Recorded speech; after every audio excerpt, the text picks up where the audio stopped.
Boa tarde, meu nome é Antônio Paulo. Eu e meu grupo iremos falar sobre inflamação intestinal.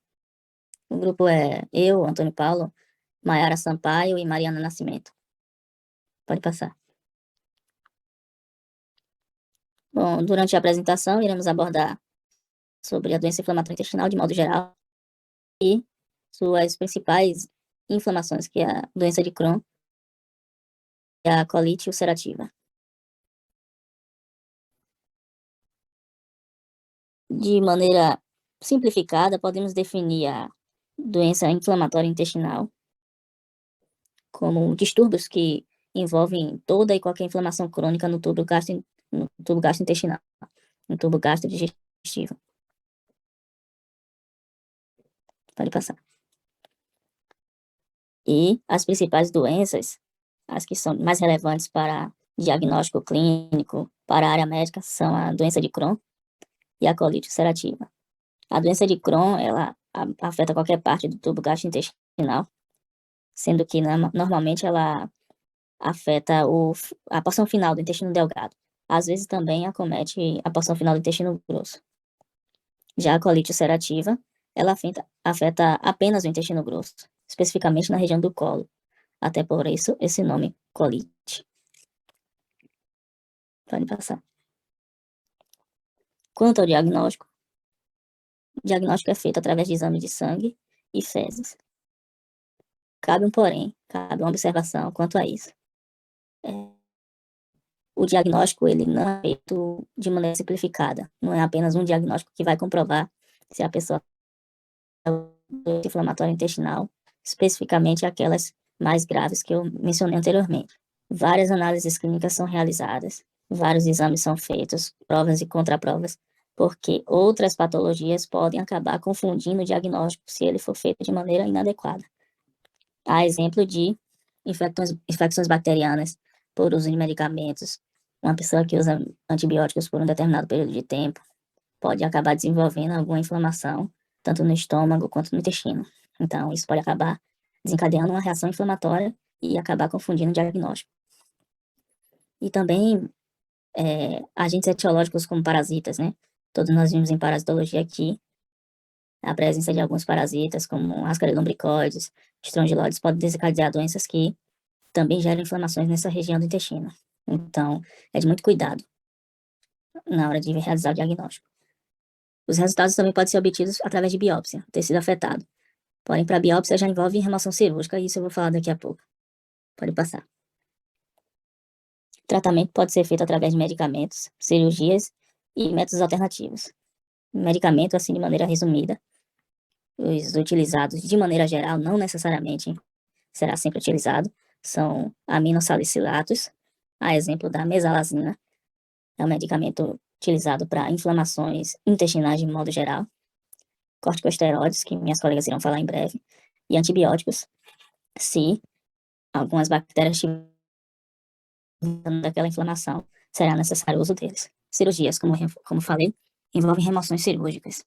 Então, pacientes com quadro muito agudo, apenas nesse caso, terão que ser submetidos a procedimentos cirúrgicos para remoção da área danificada e possível biópsia. Métodos alternativos, podemos citar as dietas que são realizadas. Todo paciente que passa por um problema inflamatório intestinal, ele tem que mudar seus hábitos alimentares. Pode passar. E qual o papel do profissional da saúde? Os médicos, eles têm que realizar o diagnóstico correto e assertivo para que não gere dúvidas e o paciente não perca tempo com um tratamento que não irá resolver. Então, a análise clínica deve ser muito bem realizada. Os farmacêuticos, quanto à análise, a atenção farmacêutica, não apenas dispensar medicamento de balcão, o farmacêutico também deve exercer corretamente seu papel, realizar possíveis intervenções, caso ele perceba um equívoco ou negligência médica na dispensação, na prescrição do medicamento, e também fazer o acompanhamento, né?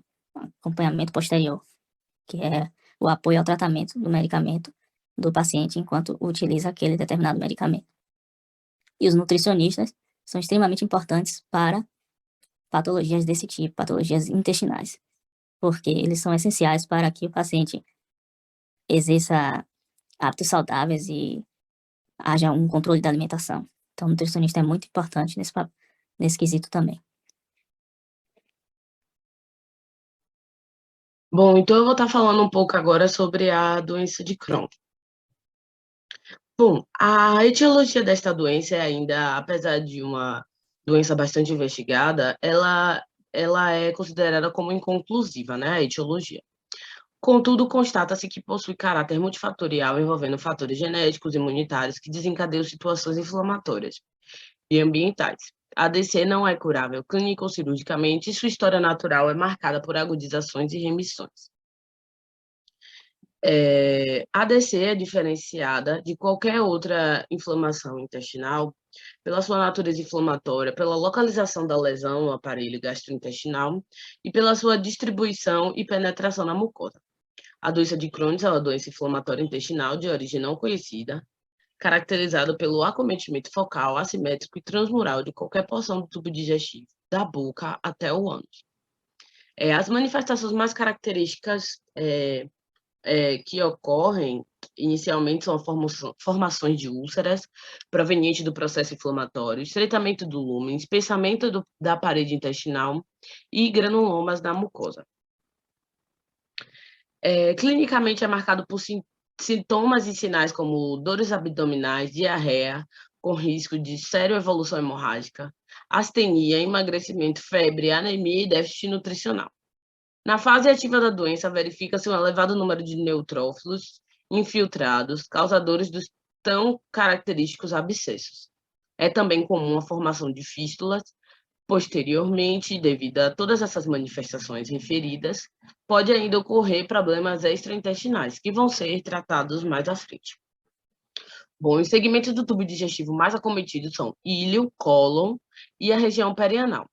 A doença de Crohn envolve tipicamente o intestino delgado e o intestino grosso, de forma segmentar, com áreas entrepostas, ou seja, possui segmentos saudáveis separados por segmentos inflamados, como a gente está podendo ver aqui na imagem, né? A parte vermelha, as partes vermelhas são as partes mais inflamadas e as rosadas são as partes consideradas saudáveis.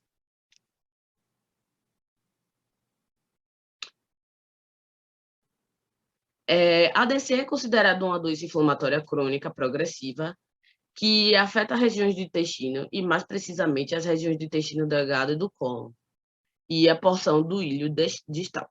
Aqui a gente pode estar vendo, né, essa questão do íleo distal para dar uma visualizada melhor.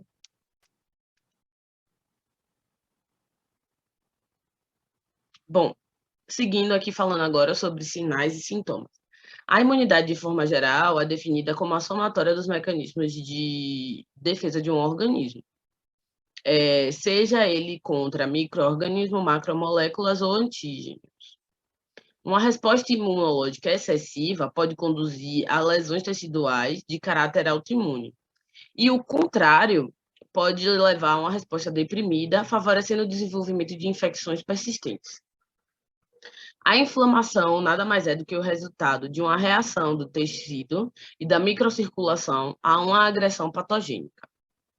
Em pacientes com doença inflamatória intestinal, a resposta inflamatória a qualquer estímulo antigênico, sendo ele patogênico ou não, é exacerbada, e contrariamente a de indivíduos saudáveis, resultando, portanto, o sistema imunitário cronicamente ativo uma mucosa intestinal inflamada.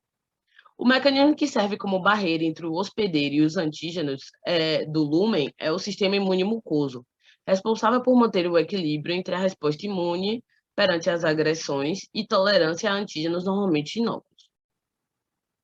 Nos indivíduos com doença de Crohn, esse equilíbrio é comprometido, originando um processo inflamatório crônico com consequente lesão tecidual.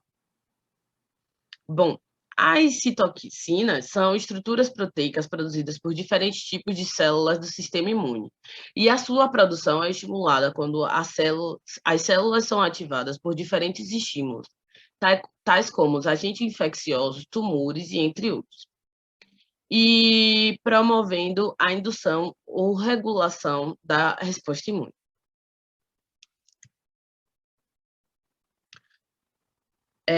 As lesões granulomatosas observadas na doença de Crohn são uma evidência de resposta imune exacerbada mediada pela célula THI1. Estudos realizados em pacientes com doença de Crohn demonstram níveis aumentados de células TH1, das citocinas IL-12, TNF-alfa e IFN-gama. Essas citocinas estão envolvidas na produção de quimiocinas e moléculas de adesão, recrutando mais células inflamatórias da corrente sanguínea, que já dá aí uma noção do porquê que os pacientes acabam tendo os sintomas referidos anteriormente, não é isso? Contudo, a investigação dessas áreas permitiu estabelecer diferentes padrões de citocinas em diferentes fases da doença. As crônicas estão essencialmente associadas a níveis elevados de IL-2, IFN-gama, TNF-alfa, IL-12 e IL-18. Por outro lado, lesões precoces parecem ter níveis de IL-4 aumentados e de IF-gama diminuídos. Um quadro imunológico mais consistente para a resposta imune das células TH2 hiperativas. Bom, aqui agora a gente vai ter a visão macroscópica justamente são basicamente o resultado do que eu comentei no slide anterior, que é a ação desse sistema imune de forma exacerbada, né? Então, a nível macroscópico aqui, a gente tem essa visão do intestino, né? Uma aparência espessa, edemasiada, com o mesentério adjacente, ocorrendo com o mesentério adjacente. Os glândulos mesentéricos costumam apresentar-se aumentados, duros e unidos entre si. O lumen intestinal é estreitado pelo edema, né, nos casos iniciais, e por uma combinação de edemas e fibrose em casos mais avançados. Esse aspecto de pedra de calçada é originário da tumefação nodular, da fibrose e ulceração da mucosa, que são as clássicas lesões em corda, resultam das estenoses tão características dessa patologia. Agora, vindo para uma visão mais microscópica, né, ou histológica, a doença de Crohn aparece como um processo inflamatório crônico e são visualizadas ulcerações mucosas superficiais, acompanhada de edemas mucosos e submucosos e um aumento do número de linfócitos, plasmócitos e macrófagos. Verifica-se muito frequentemente a destruição da arquitetura da mucosa, com alterações regenerativas nas criptas e distorções ilosas. São também visualizados longas úlceras profundas e semelhantes a fissuras, e a hialinização vascular e fibrose tornam-se evidentes. Bom, aqui agora a gente tem os subtipos, né, ou subcategorias de DC, com base na área em que ela afeta. Então, ileocolites é a forma mais comum da DC, afeta ilho e o cólon. Ileite afeta somente o ilho. DC duodenal afeta o estômago e duodeno. Jejunoelites é as áreas inflamadas irregulares do jejum. E colite granulomatosa afeta apenas o cólon e o ânus.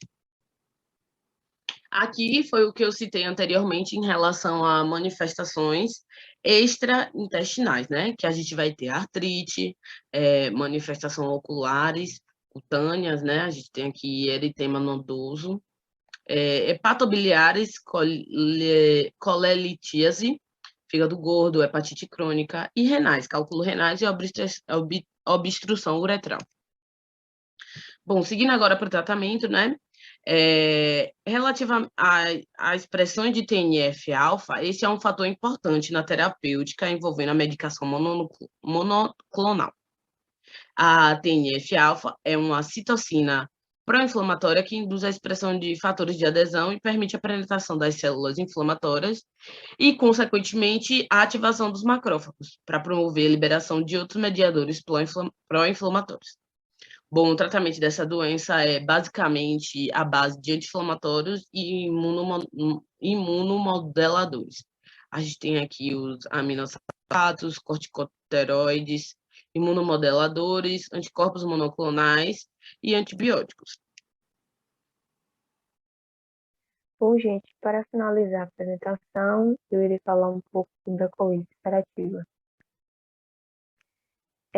A colite ulcerativa é uma doença intestinal inflamatória e crônica em que o intestino, mais especificamente o cólon, ele fica inflamado e ulcerado, com perspiração ou erosão, causando ataques ou crises de diarreia com sangue, cólicas abdominais e febre. Bom, no que se diz respeito aos sinais e sintomas da retocolite, os sintomas, no caso da retocolite, ela vai compreender o momento do peristaltismo, diarreia com presença de sangue ou muco, emergência evacuatória, anemia, dor abdominal, náusea, vômitos e emagrecimento. Os sintomas eles podem sofrer variações de acordo com o paciente, podendo ocorrer períodos de remissão e reincidência, ou ainda pode seguir de maneira contínua. Assim como a doença de Crohn, a etiologia da retocolite ulcerativa ela continua desconhecida, mas acredita-se que a doença ela se desenvolve em pessoas geneticamente predispostas, associadas a fatores provavelmente ambientais ou infecciosos. Na colite ulcerativa, há acometimento da mucosa da parte distal do intestino, começando geralmente pela parte distal do transverso, começo do ângulo esplênico e retossigmoide. Acontece ulceração de toda a parte distal do intestino, que ocasiona a resposta inflamatória muito acentuada. Também na colite ulcerativa são observadas lesões apenas nas camadas mais superficial do colo. A distribuição das lesões são lesões difusas e contínuas e podem atingir toda a extensão do intestino grosso.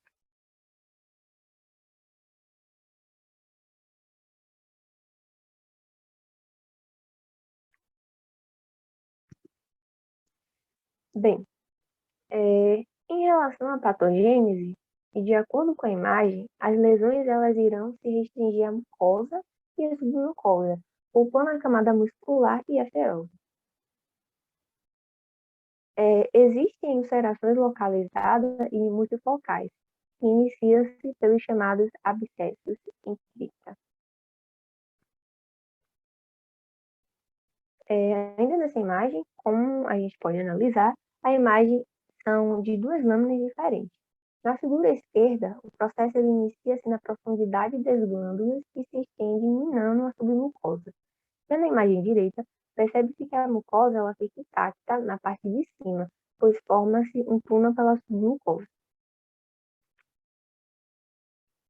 Os abscessos eles podem se romper na luz ou estender-se à submucosa, solapando a mucosa em volta, dando origem ao pseudopólipos inflamatórios, que é um sinal altamente típico da doença, persistindo mesmo em fase de remissão ou de cura.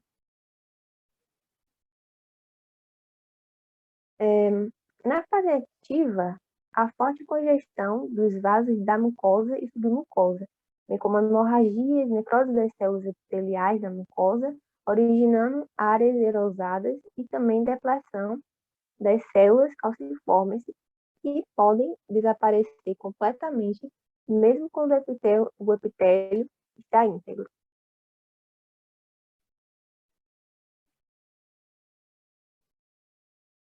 Para falar sobre a patogênese, é importante destacar que a mucosa intestinal é uma barreira de defesa imunológica contra micro-organismos maléficos do intestino. E na retocolite, há uma diminuição dessa barreira, fazendo com que fique mais suscetível à infecção. Bom, é importante ressaltar também que os colonócitos, que são células epiteliais do colo, também estão relacionados à doença. A expressão de receptores como receptor gama, ativado por proliferador de peroxomo, que é um regulador negativo da inflamação, ele vai ser diminuído nas células epiteliais do colo em pacientes com retocolite. A defesa que diz que a difusão da barreira imunológica é um dos principais motivos da da causa da doença é apoiada pelo fato dos portadores da retocolite ativa apresentarem células colônicas decaídas com uma barreira permeável ao muco. Bom, alguns estudos também evidenciaram muita produção de interleucinas do tipo 17, que seria a IL-17, estando assim envolvida no processo da doença. Pesquisas realizadas recentemente focam nas células secretoras da IL-17, que são as células T-helper ou TH17. Acredita que a inibição dessa célula secretora possa ser a chave da diminuição da inflamação da colite aguda. Bom, outros linfócitos patogênicos também estão envolvidos na patogênese da retocolite, sendo essas chamadas de células linfóides sinadas. Fica a referência e muito obrigada.